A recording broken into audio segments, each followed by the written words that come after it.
আজি boil chicken বনাওয়া হওক এনেকৈ এখন বস্তুখিনি মচুন্দৈ ৰেডি কৰি লৈছোঁ দেই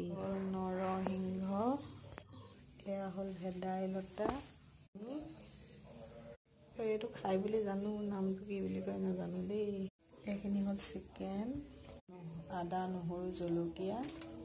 এইখিনি হ'ল জালুক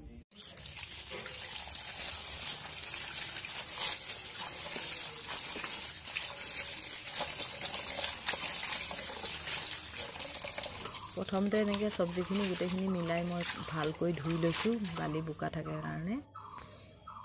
তাৰপিছত ধুই লৈ আদা নহৰুখিনিও খুন্দি ৰেডি কৰি লৈছোঁ তাৰপিছত ওলকবি কেইডোখৰমান ধুনীয়াকৈ কাটি ল'লোঁ দেই ওলকবি দিলে খাই ভাল লাগে তাৰপিছত ধুই থোৱা চব্জিখিনি ভৰাই দিলোঁ সৰু আলু কেইডোখৰমানো তাৰপিছতে আদা নহৰুখিনি খুন্দি থোৱা আদা নহৰুখিনিও দি দিলোঁ সৰু আলু গুটি কেইডোখৰমানো দিলোঁ তাৰ ওপৰতে চিকেনখিনিও দি দিলোঁ তাৰপৰা এয়া জালুক আৰু নিমখ লগতে অকণমান পানী দি দিলোঁ দি লৈ এনেকৈ প্ৰেছাৰ কুকাৰটো বন্ধ কৰি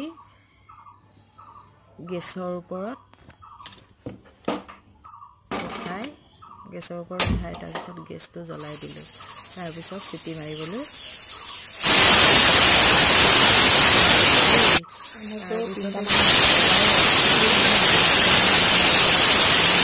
আৰু চব্জিখিনি ধুনীয়াকৈ ভাজিবলৈ এইয়া দেখিছেনে বইল চিকেনটো ৰেডি হৈ গ'ল কিমান ধুনীয়াকৈ সিজিছে দেখিছেনে